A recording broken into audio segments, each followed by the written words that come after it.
Annyeonghaseyo Yorobun. Sa mga nagtatanong pala, kasi nag-post ako sa TikTok nung nakapasa ako ng first round sa IPS topic exam. Ang dami nagtatanong, nangingi ng tips.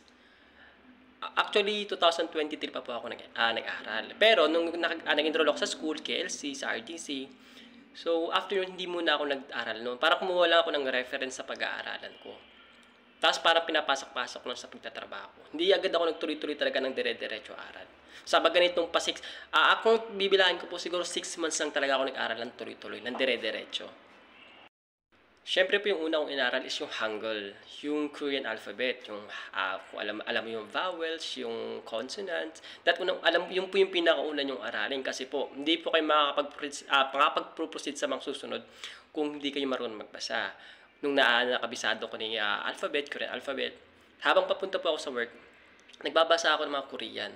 Yung mga Korean articles, mga ganun. Para kahit hindi ko alam yung meanings, yung thoughts nun, mas napapractice ko yung alphabet nila. Kasi importante yun, especially sa reading. Kasi may time limit po tayo dun, 25 minutes yung 20 items. So, kailangan mabilis ka magbasa dun para mapagkasya mo yung time sa reading. Siguro, mga 11 minutes siguro tapos na ako sa reading. Tapos, nag-brief na lang ako para sa double checking ng sagot ko, kung tama ba, may mali ba ako na sagutan. Yun po yung una kong ginawa. Nung natuto na po akong basa, nakabisado ko na yung Korean alphabet.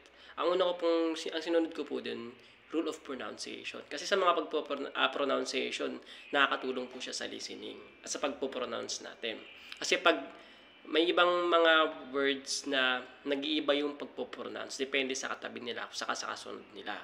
Halimbawa, sa aspiration, meron tayong rule dyan.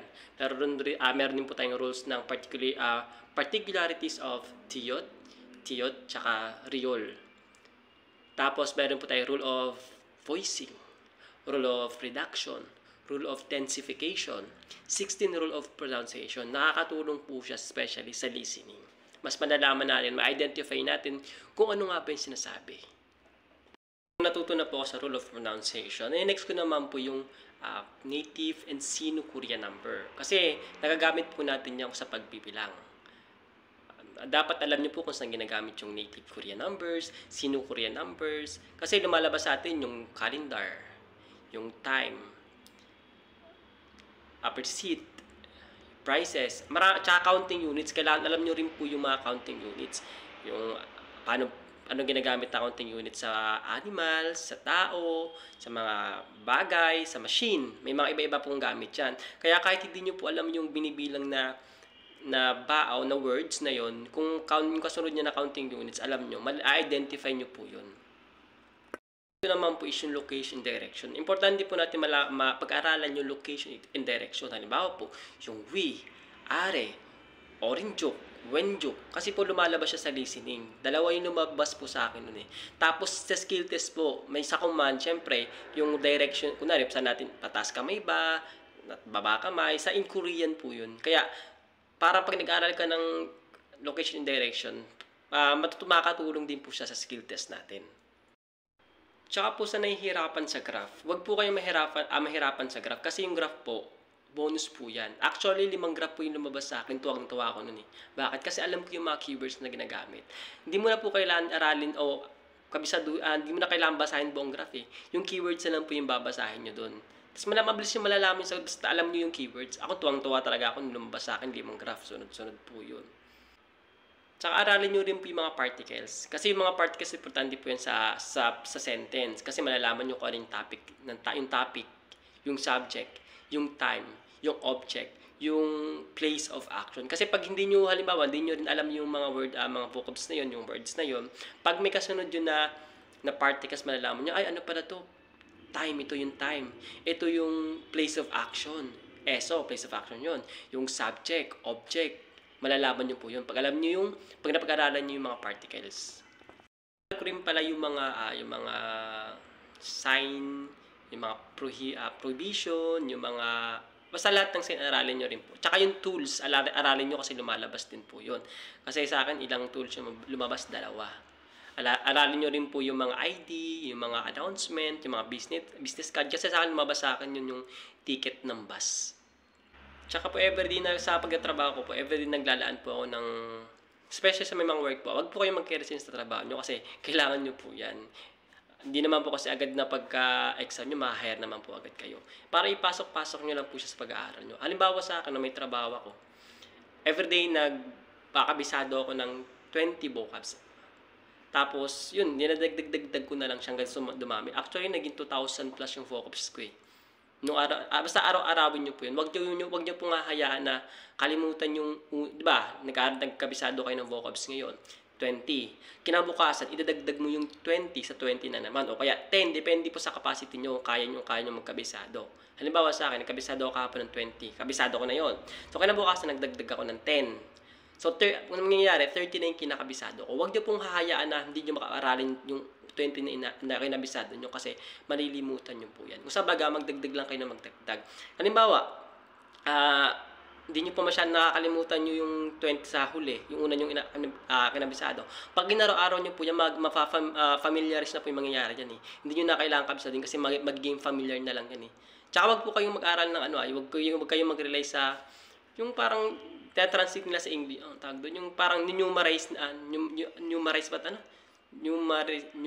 Basta parang gano'n yung inaano nila sa kunwari, sa yung ka na, yung mga gano'n, inaano nila sa English yung Korea. Wag po kayo kasi ang mas importante po, mas masanay po kayo sa Korean mismo, Korean letters. Kasi mas mapapamiliar sa pagdating sa exam kasi wala namang translation dun eh. Pure Korean yung mga kabisaan nyo din, puro Korean lahat. Kaya mas mabuti pong mag-aaral kayo, puro ganun na. So, umpisa okay po, pero pag tumagal na kalagitnaan na, ide-diretso na po na puro Korean lahat kasi wala pong translation sa exam. At mas matutulong sa inyo yan para mas ma-familiarize yung mga Korean vocabs.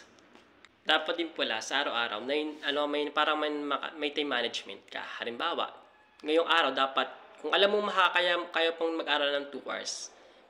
Ako magpapa-alarm. Ang ginagawa ko kasi nagpapa-alarm ako ng 2 hours. So within 2 hours na yan, dapat habang di pa nag-alarm yung cellphone ko, dapat ang ginagawa ko lang within 2 hours na yan, nag-aaral ako or nagkakabisado ako ng vocabs. Depende ko anong trip ko. Basta within 2 hours, ayun lang ginagawa ko. After 2 hours, doon ako pwede mag-cellphone, pwede na ako manood ng gusto ko. Kasi, pag wala tayong kasi katamaran kasi unang pumapasok sa isip natin kalaban natin pag nag-aaral tayo ng Korean, nakakapagod, ganyan-ganyan. Kaya ang tinatata ko sa isip ko, within 2 hours pwede na ako matulog, pwede ko nang gawin yung gagawin ko. Para yung sa 2 hours na yun, after nito pwede ko nang gawin yung gagawin ko. So, ang focus ko sa aral ng 2 hours na yun. Tsaka dapat pala yung mga vocabs nyo naka-organize. Halimbawa, appliances lang, noun, family name, mga name, nouns, yun. Sports, dapat organize. Kasi po, pag hindi po naka-organize, hindi nyo po makakabisado na mabilis yan. Akin pong ginawa ko, naka-organize po yun at mabilis ko nakabisado. At saka, yung flashcards po, isa sa mga importante flashcards. Akin kasi ginawa ko sa cellphone. Kasi ayoko na maraming bitbitin, ayoko magsulat na marami. Ang ginawa ko, sa cellphone ako nag-type sa Brainscape. Sa mga gusto pwede ko naman ibigay sa inyo yung link para i-approve ko lang kayo doon. Huwag natin kakalimutan, syempre, isasabay natin yung prayer. Bago tayo mag-aral, araw-araw, basta usually, lagyan talaga natin ang time yung pagdadasal kasi yung Panginoon lang naman makakatulong sa atin eh. At saka pakita natin sa Panginoon na deserve natin. Actually, nung nag-exam ako, ang pinipray ko lang talaga sa Panginoon, maka 110 ako eh. Kahit sa GC namin, nasabi ko lang, okay lang kahit maka 110 tayo, basta tayo lahat pasa.